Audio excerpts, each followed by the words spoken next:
You're listening to the Nerd to Know Media Network. Join us at nerdtoknowmedia.com.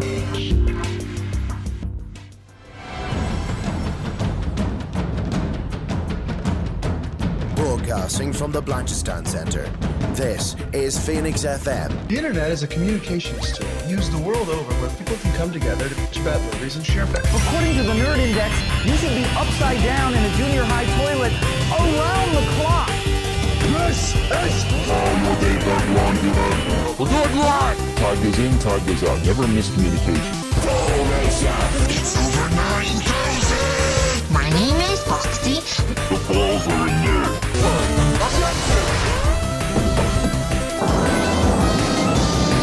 Do a barrel roll. Don't save me, bro. It's a trap. I'm a firing believer. Time to do. Hey, Charlie, wake up. Oh, God, oh, man.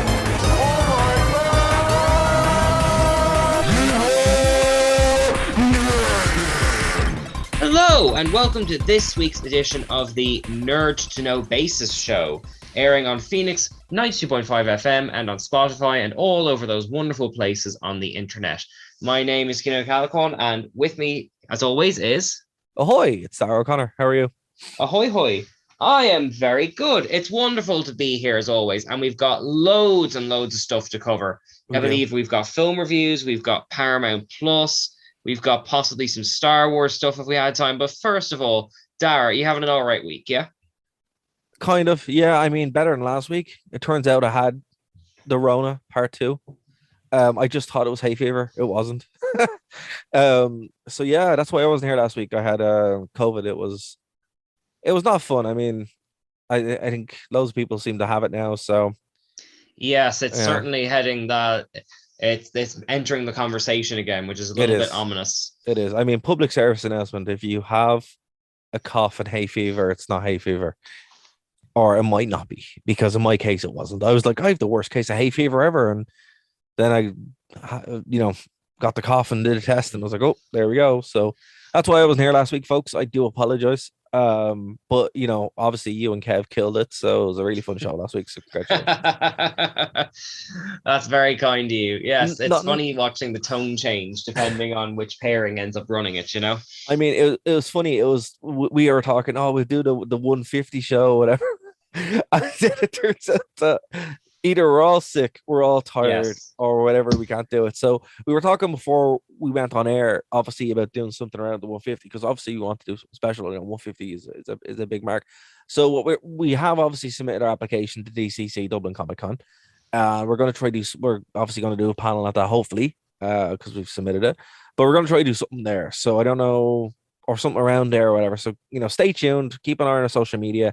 Nerd to Know Media. The website's being redone at the moment as well. So again, COVID kind of stopped me doing that because it was kind of hard to do anything but play the Switch, I'll be honest with you. So a lot of things are coming up. Do watch our social media for stuff like that. So we are trying to get something cool in the works, because we don't want to let the 150 go uncelebrated, because I mean it's a biggie, Yeah, exactly.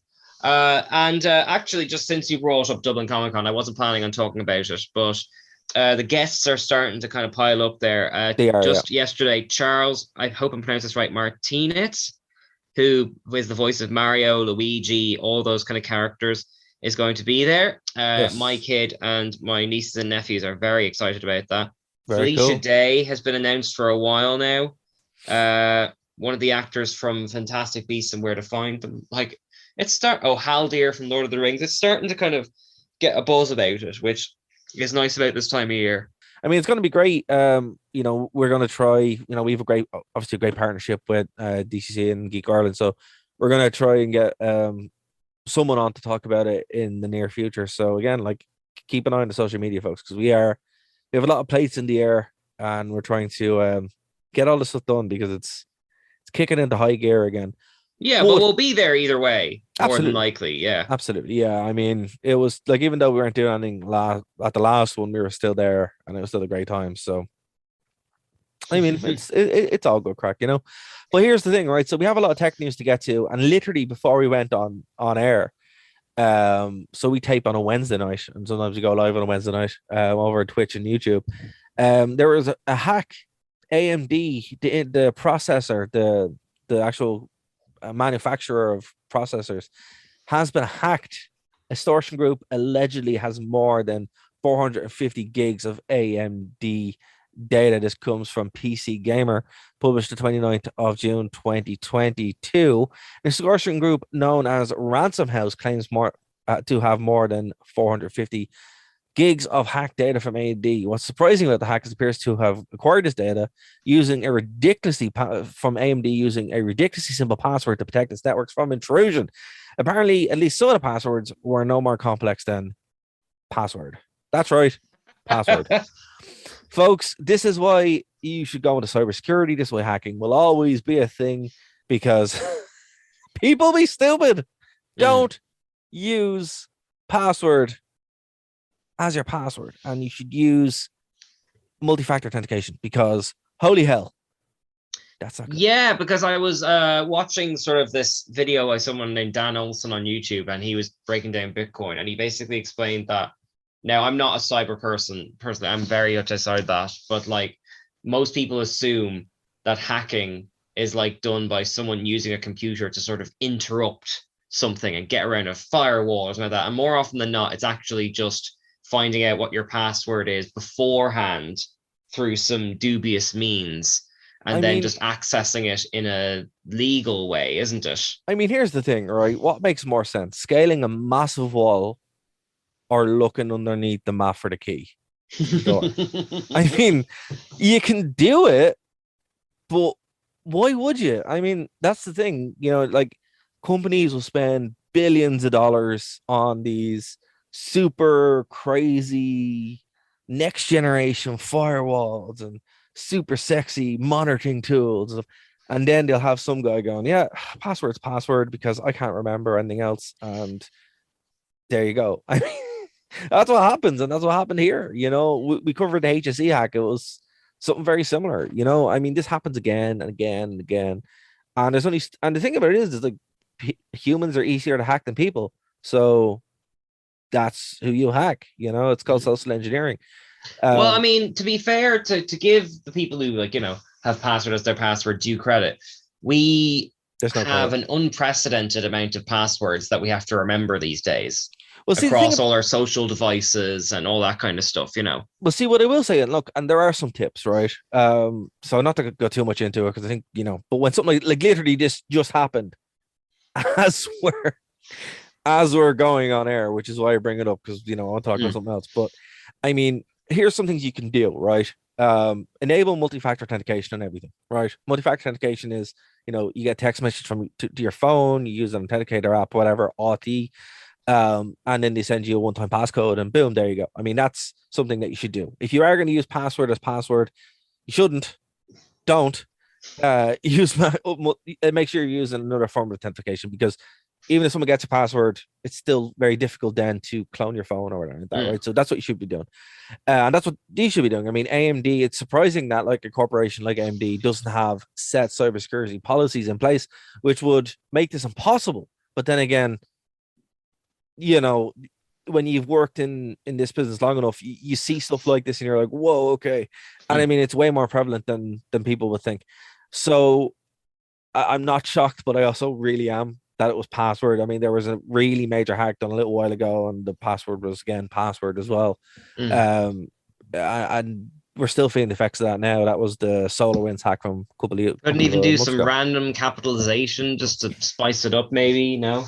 Well, look, here's the thing. If you wanted to use a tool for this, there's many tools you can use, and they're free and they're legal. They're not illegal to get, which is, you know, surprising, because, you know, everyone uses them. And you'd be surprised how quickly a password can be cracked. I mean, and that's why you use them to that's why they're complex, so they're harder to break. Like words are easy to guess, and password would be the first thing I would check. I would usually put password or admin. They'd be the two passwords that I would always check, because is probably, it might be, or 01 or 012345 6 or whatever, that kind of thing, or 123456, so these ones, and there are lists every year of the top 10 passwords used, and they're still used. It's crazy. So look, I would say don't use password as your password, but a good piece of advice you can do, there is the option to sign on with Google or Facebook or something. Do that, because have a strong Google password, enable multi-factor authentication on Google, and then use that as your sign through, and eliminates the need to have all the passwords. Oh, I see. So it's kind of like just one big locked door as opposed to lots of little ones, that kind of thing. Correct. Yeah. And there are things you can do as well. There's different solutions you can buy. Actually, we might try to look into them if we're going to go to cybersecurity route. But there are different ones you can use. They are out there. But that if you don't want to spend any money, you wanted to improve your cyber hygiene right now, one would be, don't use password as your password. Two, use Google or Facebook or whatever as your main authentication. Use a strong password, multi-factor authentication, and all your stuff. That's what I do. And don't click on links. if you get a text message or an email, don't click on the link. It's not good. It probably isn't the free gift card. But these are things, and that's what I'm saying to you. I joke that hacking isn't going to go on anywhere, and cybersecurity is such a big business. And it's because of this. People are people. We're genetically evolved to trust people, and you shouldn't. Zero trust environment is funny. Even at the tech summit I was at 2 weeks ago, they're all talking about zero trust, and you're like, maybe. And then this happens, and I'm just like, oh, it's funny. It's that kind of you see these billions of dollars being spent or these solutions, and they're incredible, Keen. I don't even really understand how some of them work, and then it's undermined by like one person with a bad password. It's scandalous. The internet's held together by string, prayers, and duct tape.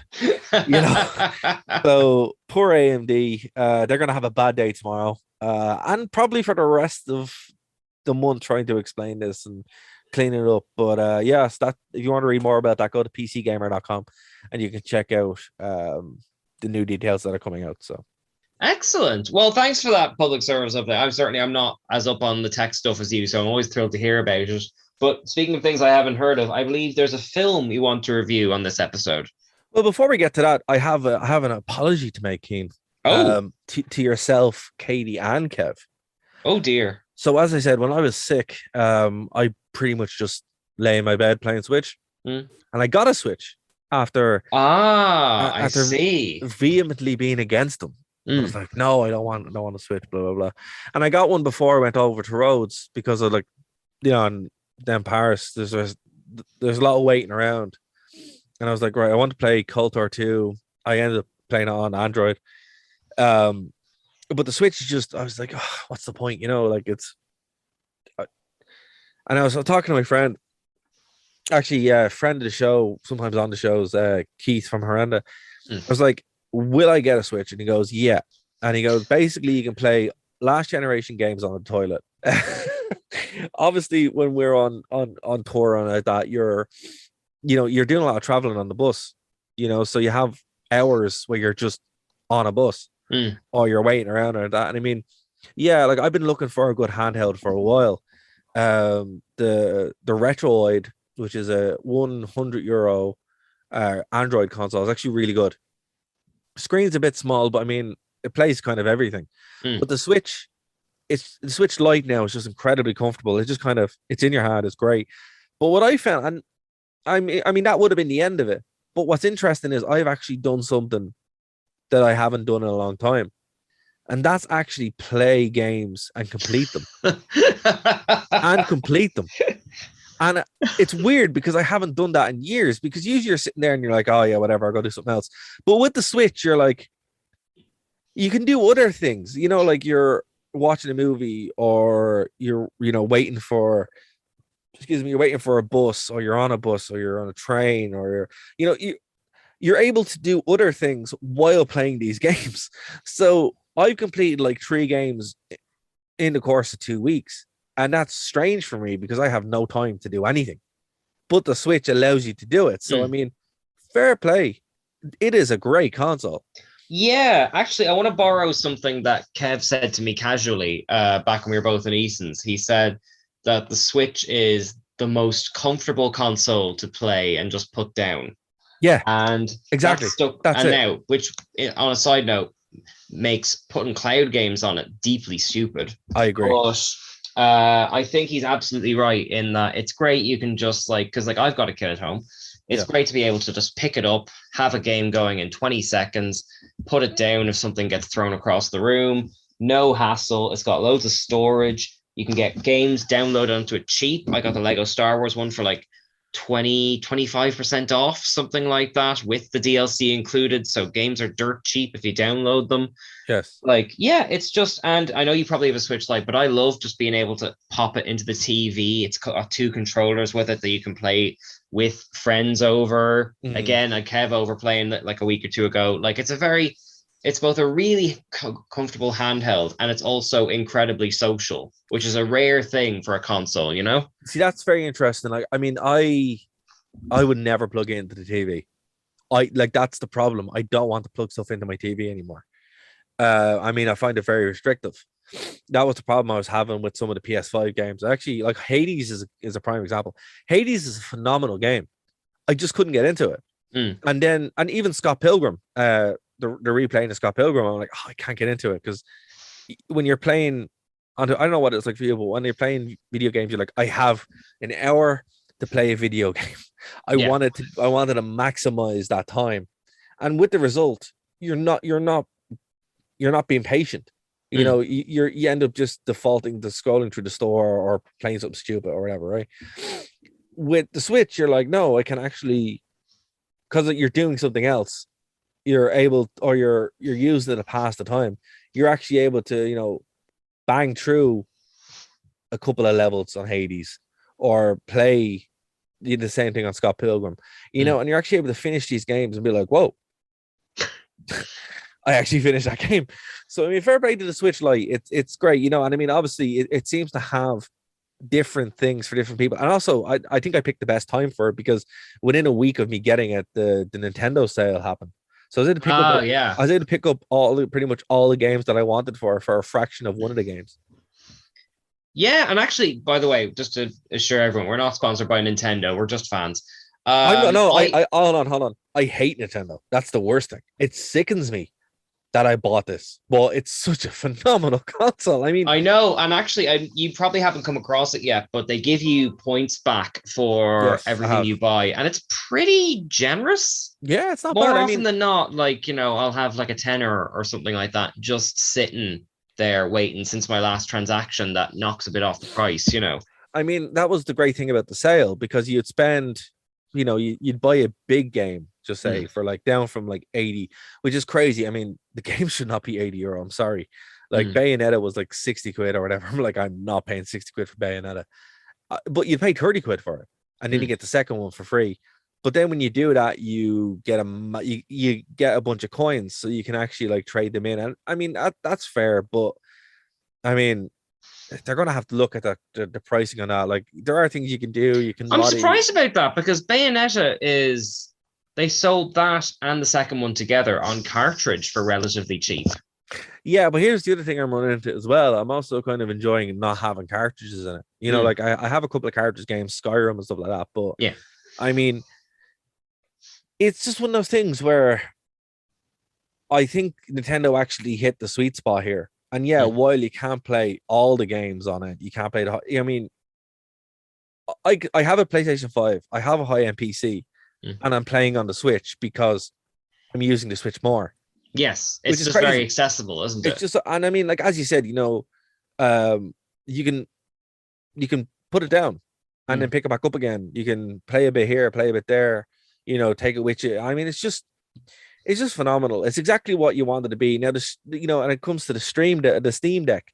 I actually was messing around with the GPD Plus or GTP Win, sorry, which is a handheld Windows machine from years ago.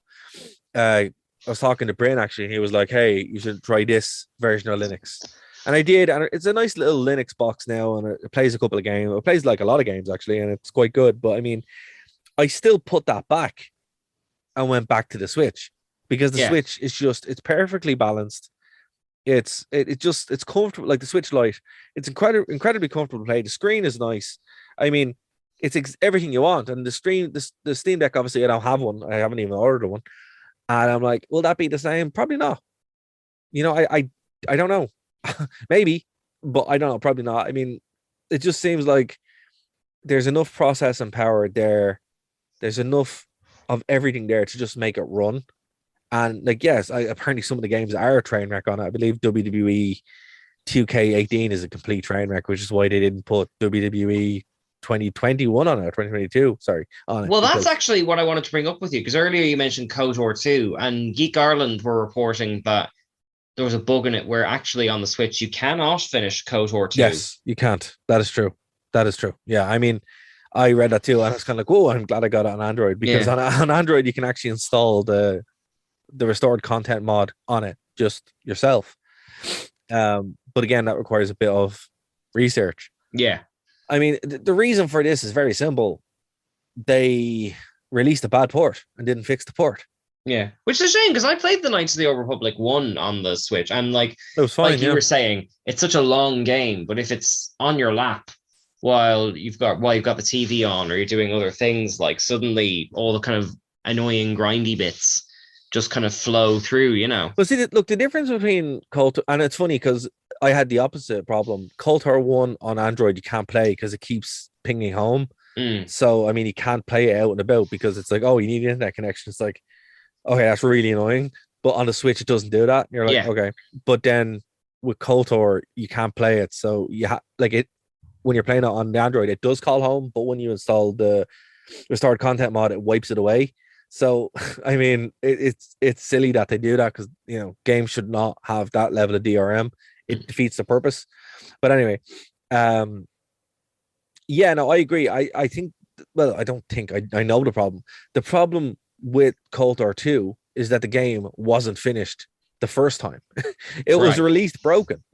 I mean, you're talking before the Switch now, are you? Oh, I'm talking in 2005. I remember when that game came out. I was in transition year.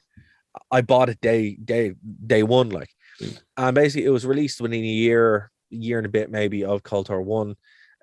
They cut out half of it. I mean, like, there's 2 to 3 worlds just not in it, and the story just randomly ends. When you're playing the restored content mod, that doesn't happen.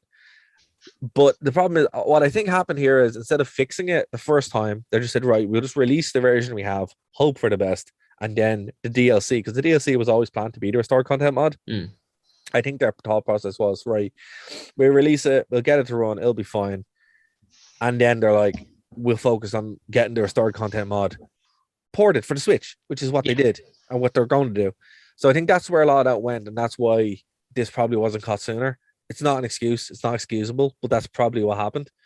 And now would be interested to see, right, are they going to fix that? I mean, there are ways around it, but I mean, you have to fix that. And the real kick, what actually stopped me getting it, was I heard that when you installed the restored content mod as DLC, or when you buy it, because it's not going to be free. It actually might be free now because of this mess up. But when you buy it, you have to restart the game. Your game doesn't continue on, because that makes sense. I mean, the restored content mod is a completely different game than KOTOR 2. Okay. Like, dude, there are 3 worlds completely missing. The game is half finished when it was shipped. And I mean, that's what, like, I personally, KOTOR 2 is my favorite one, because you're able to get into it a lot quicker, and I like some of the refinements. But I mean, it was always a half finished game. It's like Vampire the Masquerade Bloodlines.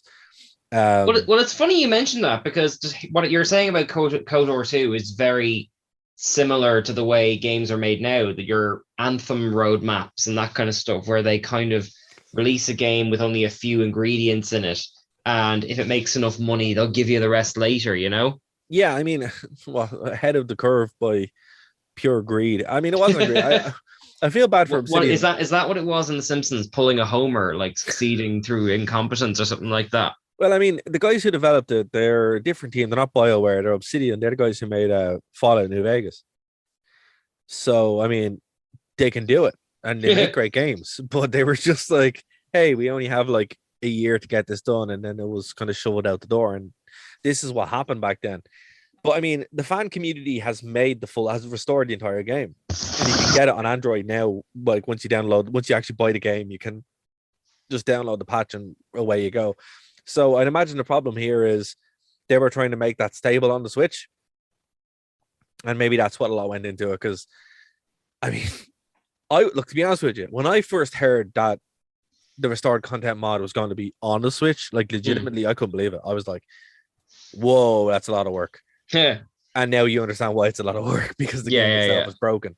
They have to, but look, I mean, yeah, they'll fix it, but it sucks for everybody who has, like a very good friend of mine has 17 hours into it. He is hardcore Star Wars, always has been, and he was like, "Yeah, I got it," and then eventually you can actually overcome it. There's ways to get past it, but I mean, it's but not intuitively though. Yeah, I mean, I mean, like, you shouldn't have to like basically cheat your way to beating the game. The game should just be able to be beaten.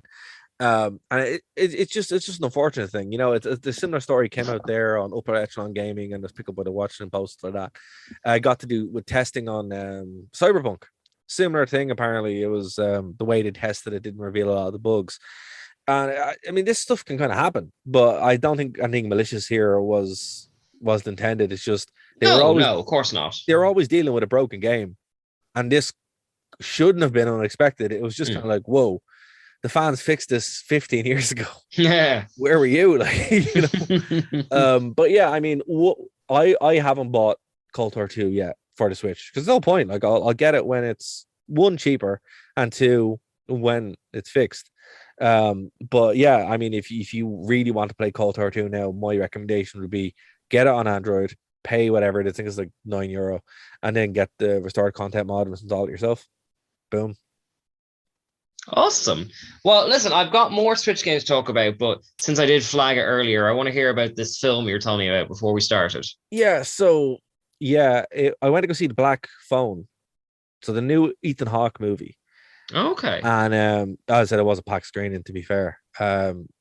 So it's one of the movies that people wanted to see. That was one of the big movies that I was like, it seems really interesting.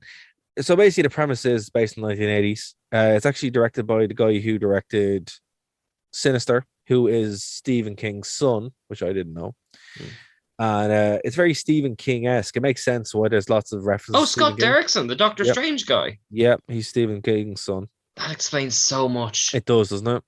Yeah, sorry to interrupt you there. No, you're 100% right. Like, when I found that out, I was like, oh, this makes sense. Like, there's like overt references to it and stuff in the movie. Like, and you're like, that's pretty funny. So look, basically, it's based in the 80s. These kids are getting abducted by the grabber. Yeah, that's what they call him. And he's played by Ethan Hawke. And it's basically a psychological journey of this kid trying to get out, and some supernatural elements. I mean, look, it's a good film. It's a very well-made film. It's one that I would recommend. But for me, I found it incredibly boring at the same time, because I know, and I mean, that's not the movie's fault. That's because I've seen all this before. I mean, every single thing that happened, I knew was new. I mean, like, I've seen more horror movies than probably normal. And I've seen a lot of movies, so I'm like, I just know what's going to happen. There was nothing new under the sun, and that was it. Like, it was just paint by the numbers. Like, the only thing I would have to say for it, that was unexpected. Well, two things. One, Ethan Hawke isn't in the movie that much, and when he is, he does steal the performance, because he's a great actor, right? They go a different way with the twist. The twist is quite good, even if it is a little bit played out. And then three, the actual, because they don't lean into the supernatural element nearly as much. So there's one or two kind of jump scares, but it's not a jump scare movie. Right. If that makes sense. I mean, there's one or two jump scares in it that, the crowd did scream at, but you're also like, oh yeah, it was fun. I mean, it wasn't trying to be like Sinister. I mean, the way it was shot was really cool. The use of music was really good, but I mean, it's a good movie, but I wouldn't rush out to go see it. I mean, I did, and I shouldn't have. I would have. It's a movie you watch on Sky or Netflix. You know, I mean, that's it, or Shudder even, because that's probably the movie that's most suited on. I did see Men the week before. Oh, I've heard things about this. Yeah, Now, go Men on. is wild. That's a wild movie. So that's completely different. So take what I just said about the Black Phone and throw that out the window. Men has the craziest last 20 minutes of anything I've ever seen. It's by the director of Ex Machina and Annihilation. Ex Machina is one of my favorite films ever. So I really appreciate the work of this director. It's very visual, very auteur, has a lot to say. This one is weird because it's an Irish woman. You know, I mean, she doesn't say she's Irish, but she's Irish. Jessie Buckley. Yeah. And her husband killed himself by accident or whatever, and she's trying to get over that, and goes out to this English village. And I mean, it's weird because without getting into it, everyone has the same face. All the men have the same face. Right, so the stuff that happens in the movie where that's the first thing that you know is where like all these men have the exact same face. Is that what's going on in the movie, or is that symbolism, right? And then there's other things with the Green Man and the myth of the Green Man and that kind of stuff, and still weird supernatural things happen, and you're like, is she crazy? Is this actually going on? And then the end of it has full on Cronenberg horror movie, right? It's body horror, and you're like, what is going on? And the last 10 to 20 minutes are the most, what do you know what is going on here? And I would say if you're in for a movie, and I mean the last 10 minutes they stick with you, they really do. Like, you're not scared, you're not freaked out, you're just like, what was that? And I mean, that's what I really like about the director. I mean, Ex Machina is phenomenal. I totally go watch and Annihilation as well, and great and that kind of stuff. But I mean, this one is another one where you're like, I think it's a movie that probably on a second viewing, third viewing, I'll be like, right, that kind of makes sense what they're trying to do. But it's very good. It's a movie, like it's not just there because but with that the last 10 minutes, I would say, look, it's not for the faint of heart. If you have if you're squeamish in any way about birth, particularly people giving birth to themselves again and again and again, maybe don't go see it. Well, actually, I wanted to ask about that because Rory Kinnear is the man in Men. Yeah. And he's an actor I've been admiring kind of for ages and ages. He's in loads of things. He's always really good, and no one ever seems to kind of celebrate him, like just pulling up his kind of CV thing now. Like, he was in the first episode of Black Mirror as the Prime Minister. He was in Inside Number 9. He's in all of the Daniel Craig Bond films. Inside Number 9 is one of the best shows that you're not watching right now. Yes, exactly. It's the one nice thing about having a Virgin Media box. I'm actually just taping them all and catching up on the ones that aren't on Netflix. They're brilliant. Yeah. But yeah, like, he is like one of the best Iagos that has ever been on stage. Like, he got an Olivier Award for it. Like, he's one of those actors who, I suppose we kind of highlighted this with Michelle Yeoh a few weeks back, where it's like they've been quietly being brilliant the whole time, and for some reason no one noticed. It was weird, right? When I was watching the movie, I'm like, he looks really familiar, and I just started watching the new season of The Boys, which is great, by the way. We should probably cover that next week. Yeah, we covered Diabolical last week. Yeah. Oh, brilliant. But I was like, he really looks like Homelander, but it's not Homelander. And then now that he said it, I'm like, oh, of course, that's who he is. He's just one of those actors, he's one of those faces. He's in Imitation Game. He's all over the place. And you're just like, he's brilliant. And I mean, this role specifically, because I think it's actually kind of an actor's dream, to be honest with you, because it's not the same character. It's different people, and he's doing different things. And I mean, the range is so weird. Like, it's from the nice, haughty English countryman to a weird priest to a small child to someone giving birth to themselves over and over again to the Green Man to a psychotic. It's such a huge swath of a role where you're like, whoa, man, this guy, give this guy more awards. He's really good. And the main actress as well is great. It's a really nice, it's a much more satisfying experience than The Black Phone. And it's not because The Black Phone is bad. It's just because it doesn't do anything different. This thing Yeah. does everything completely different, and it's just like, I mean, like the Black Phone. Once I saw it, I was like, all right, whatever. Mm. After this one, I walked out. I was like, what did I watch? You That know, what haunted was you. that? Yeah, it just kind of sticks with you, and I mean, that's kind of what you want from a cinema experience, you know. Exactly. And although bringing it back to the smaller screen, we mentioned last week that Paramount Plus have just launched their app in Ireland, which Right. will make a lot of Trekkies who have not been able to watch quite a significant amount of Star Trek stuff for the past year, That's a good point. It's a very like good point. happy. But are you kind of aware of what's on this app at all, or streaming apps something that So are even on your radar? Or So I was over in my friend's house a little while ago, and we were playing basically like this app that allows you to basically do charades. Can't remember the name of it now offhand, and every third or fourth round we got an ad for Paramount Plus, and I'm like, oh, we must be getting Paramount Plus. So that's the first time I heard about it. Yeah, and that's where it began and ended, and that's the end of the story. and that's the end of the story.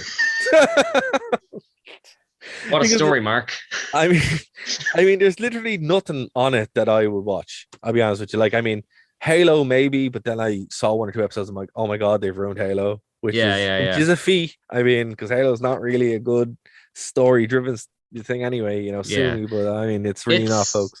That's actually, because I'll get into the content of it. I kind of didn't have any idea what was going to be on Paramount Plus. For some reason, I thought Law and Order would be on there. I'd be like, Jay, a Law and Order streaming app, you'd live off that forever. But no, it's not on there, unfortunately. Oddly enough, I will highlight the things that caught my attention, but it's actually quite a kid-centric app. So hold on. So is Nickelodeon owned by Paramount then? I think it must be, because all of the Paw Patrols are on there. Right. All of the SpongeBobs are on there, which is great because I knew that, because you can actually show it's kind of SpongeBob has fallen into that Simpsons area for people who have televisions where there's more bad than good SpongeBob now. Yeah, I've heard that. Finding a good one is kind of like finding a diamond in the rough, you know. Yes. Yeah, exactly. So I'm happy for that. Like, you're right, Nickelodeon's, all the Peppa Pigs, all the Paddingtons are on there, the Rugrats. So then it has to be. Yeah, then Nickelodeon is obviously Avatar's on there. I'm not up on my Avatar show news, but I'm assuming all the Avatar shows come out there. So it's cycling through it. I kind of feels like a day one app where the good stuff isn't quite there yet, you know? I mean, there's a few good films. South Park's on there, obviously. That's also interesting. So that'd be kind of worth the price of admission. Well, I mean, get to the Star Trek stuff in a second, but yeah, it's kind of only okay at the moment. There's not a huge amount on it compared to. Yeah, still, I wouldn't. I mean, I'll be honest with you, there isn't enough there. Like, I love South Park. South Park's one of my favorite shows, but I mean, you can watch most of that online, legitimately. Not even, and I mean, if you have a Skybox, it's always on. Yeah, I mean, and you know, so I mean, there are legitimate ways. I mean, it's a weird choice. I mean, I personally, I'm not going to make decisions for multinational corporations, you know, empires, but I mean, it seems superfluous. You know, it's like, why? You know, I mean, it's only a matter of, to me, it's like, it seems like it's only a matter of time for Disney buys you. And this seems like, it's like, you know, HBO Max. I'm like, why do you need HBO Max in America? I mean, yeah, exactly. I will say it has more than the Prime Video app does, which I only tend to go back to for like The Boys. The only defense with Prime, there's two. One, next day shipping, right? Right. I mean, it's a free service on top of shipping and on top of cloud storage, and it's like a fraction of what these other ones cost because all of them are using AWS servers, right? Yeah. So I mean, I don't really count my Prime subscription as being a thing I pay for. Because I mean, if you buy one thing from Amazon, like a month, it covers your shipping, right? So I don't really include that, but I would include this in. Sorry for discounting you, Ken. I mean, I don't think that's a fair comparison. Well, I always forget to use it for shipping, so I don't know. Really? Well, it's included. It's automatic. Okay. Yeah, I mean, like, I had to buy something for my mom the other day, and the shipping was something like €14, and then I said, "Look, I'll get it." And it was free, next day shipping. So I mean, that's why you have Prime, right? You know, and then the rest of it. But I mean, I would put this towards something like the WWE Network, right, which is one of the only subscription services that I pay for. That, Shudder, Netflix, and Disney Plus. That they're the only ones that I really use, and Gaia as well, because Gaia is just hilarious. But the thing about every one of those is they're all unique. They all offer something. Like, I mean, WWE, right? Everything, every single wrestling thing you could want outside of two of the companies, and in North America, right, in Europe, going all the way back to like the 80s, right? That's worth it if you're a wrestling fan. I mean, you kind of have to have that because there's always content coming, right? Yeah. Gaia, as I said, it's, you know, the History Channel at 2 a.m. with the volume turned up to 14. It's banana boats crazy. It's so fun, right? I mean, we've talked about this on the show before. Gaia is hilarious, right? Shudder, all the horror movies you want, all the trashy B-level movies to like the super good stuff to the mid-tier. Again, and I mean, everything else for me is captured in that Netflix or Disney bucket. Yeah. So it's very hard for. So they're kind of your Marvel and DC equivalents, like. Yeah, I mean, well, it's kind of very hard for another one to go, hey, we have this. And I'm like, yeah, but I can just watch it on Disney. And, it's very, very hard for another service to come in and be like, hey, we have all this. I'm like, well, yeah, I mean, I suspect in the next all the Star Treks and Avatar: The Last Airbenders and Paw Patrols and Peppa Pigs are going to disappear off Netflix. And when they go, a whole bunch of parents are going to be leaving Netflix. But see, that's the thing. I mean, what would make a lot more sense, I mean, well, that's actually, I was watching a video. Cold Fusion is a channel on YouTube, and they're saying that the losses that Netflix might have in the next couple of years, they might lose 10 million or 10 billion. I think it was 10 million or 10 billion. Either way, it's bad. It's a lot. I think it might be 10 billion of losses, and like half their user base might go for that reason. But the thing about it is, and we said this again and again, the reason why everybody uses streaming service or bought a Netflix subscription is because it was all there. I mean, if you're going to split it into like five or six different subscriber services that all offer something, to get a full holistic picture of your basic Sky package, it's just like having a Skybox. I mean, I've gone back to using my Sky. It's like having 5 Skyboxes, basically. But that's it. I mean, and it costs the same. So if you're, shilling out 10 or 15 euro, right? That I don't know how much it costs, but let's say your average subscription costs 15 euros, right? If you were buying six of those, that's nearly 120, 130. Let's just say that's more expensive than a Sky subscription. And you're like, where's the benefit? The whole point of Netflix was it was cheaper than having cable in America. Yeah, and like you've hit the nail there, because I'm going to get to the Star Trek stuff now, which is that I'm certainly on this because it's the only way to watch the new Star Treks. Yes. It's not the Netflix thing of now everything's available in one place. It's the opposite. It's things are walled off. Yeah. And Disney, and it's not just Paramount, it's Disney as well. It's all of them, I mean, in a way, I mean, like it's less offensive with Disney because you get everything in the one place, but it's because they own everything. So, so you're sitting in this weird position where you're like, do I want Disney to buy everything so I can get the one subscription, or is it like, I mean, it throws up that situation again where like, a piracy comes back. I mean, like the numbers on piracy is through the roof again because people are like, well, the whole point of this was it was in the one place, and now and then people just go back to piracy. Like we've always made the argument here, and it's a true argument. I mean, piracy exists if something is hard to find or too expensive. I mean, like look at the Switch again. It goes back to it. I legitimately bought a boatload of games, and I had no problem buying the games because they weren't too expensive and they were super handy to get. However, I had a PS Vita. I never once bought a PS Vita game. I jailbroke my PS Vita. If something is cheap and easy, people are going to go to it. If something is prohibitively expensive or to the point that it's easier to find other methods, you're going to do that. I mean, that's what always happens. Yeah. And I think it's swung around. It's this thing called the horseshoe theory. It's when people or things go so far to the edges, they loop back on each other, right? So that's what's happening here. streaming service were supposed to be the anti-cable thing, and now they've looped back around to becoming cable. It's like, you were the chosen one. You were supposed Yes, to you're the very destroy thing you sought to destroy. Yeah. Yeah. And now you've just become that. It's like, cool. That's awesome. So for me, I'm like, right, I have the ones I want. Again, and to go and sign up for this kind of stuff, like, it has to have some sort of value. And I just don't like, again, if you're a massive Trekkie, or if you're, whatever, it makes sense. It really does. I mean, but if for me, I'm like, I have all the South Park DVDs.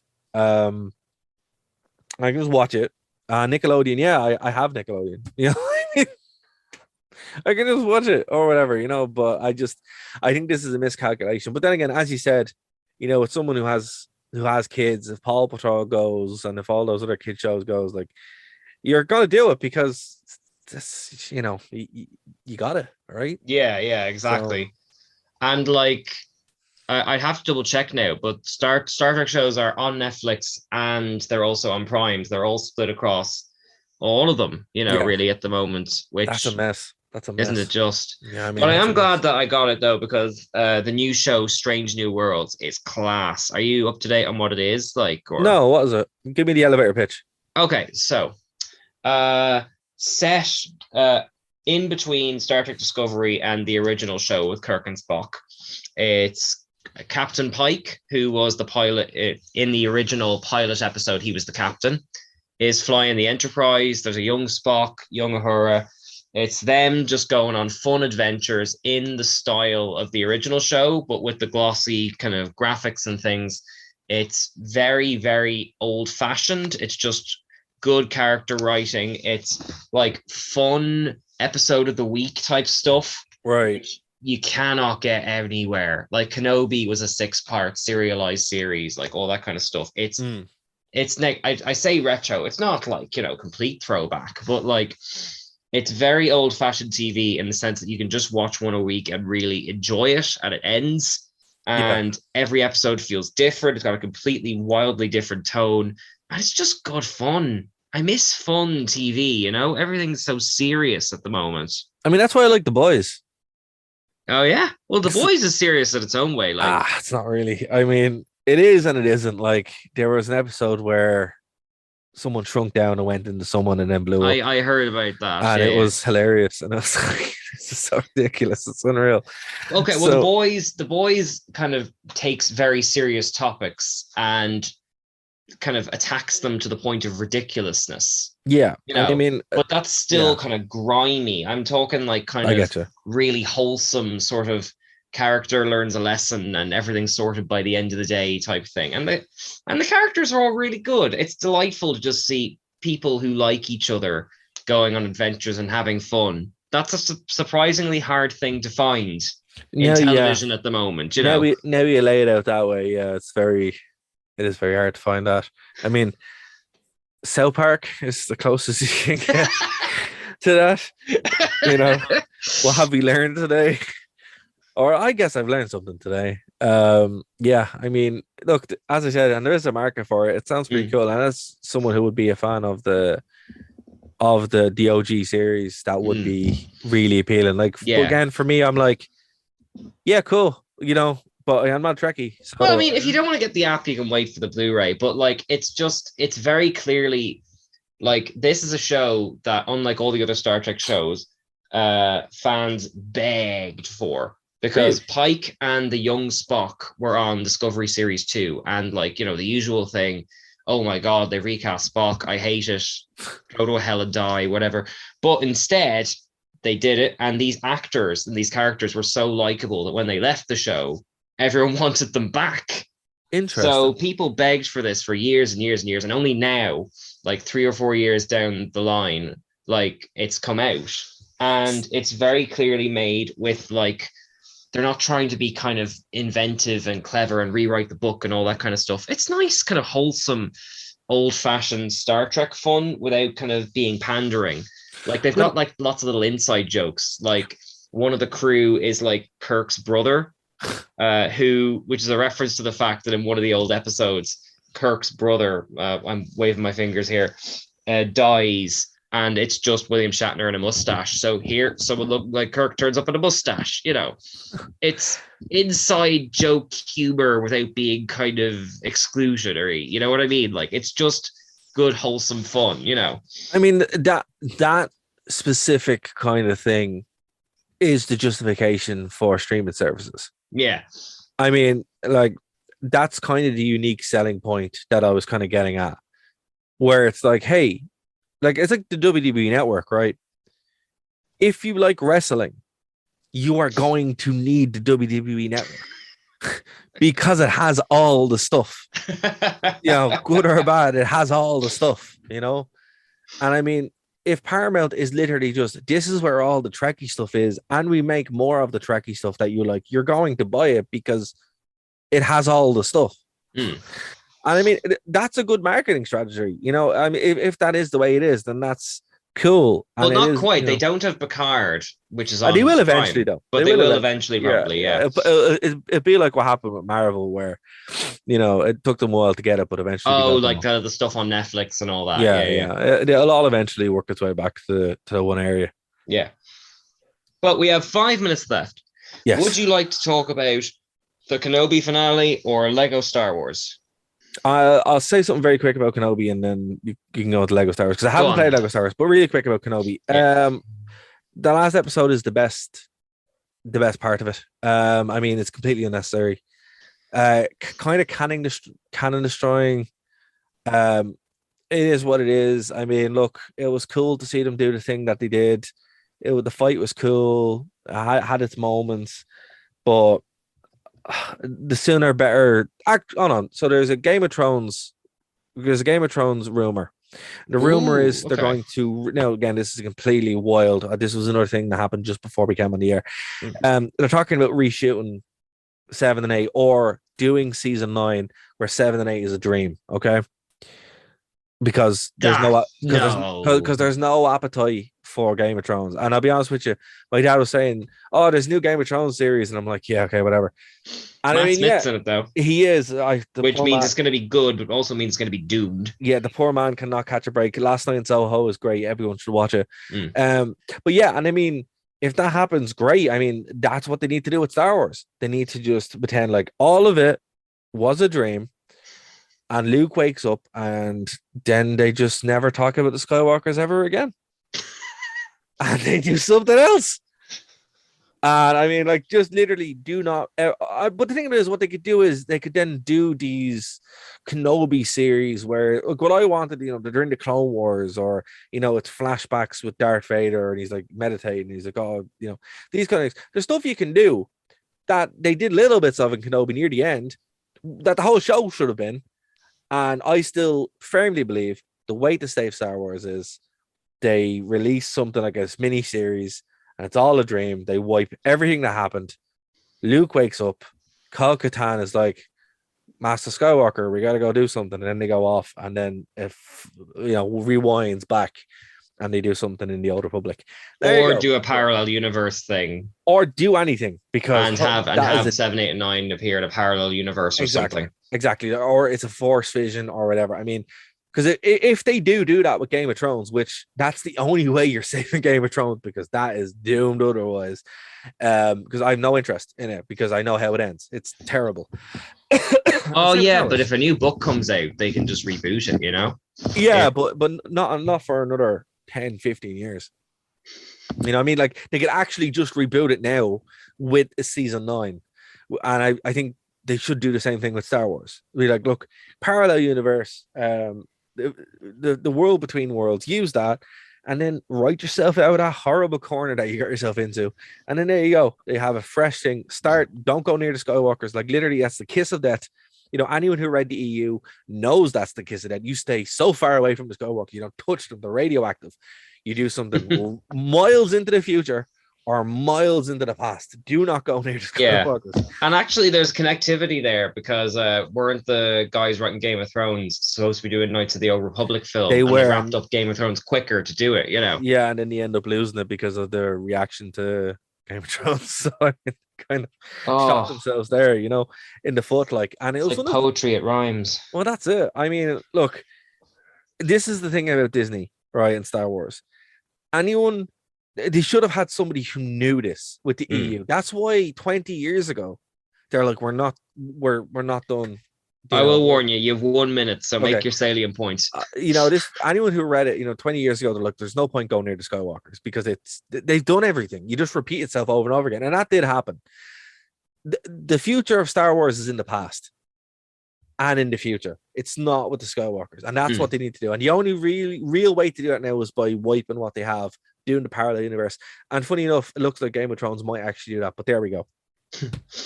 All right. Well, on that, Game of Thrones writers, I hope you were listening to that. Matt Smith, if you're listening, hello. Poor Matt Smith, he can't catch a break. He really can't. He's in phenomenal things that we believe terribly.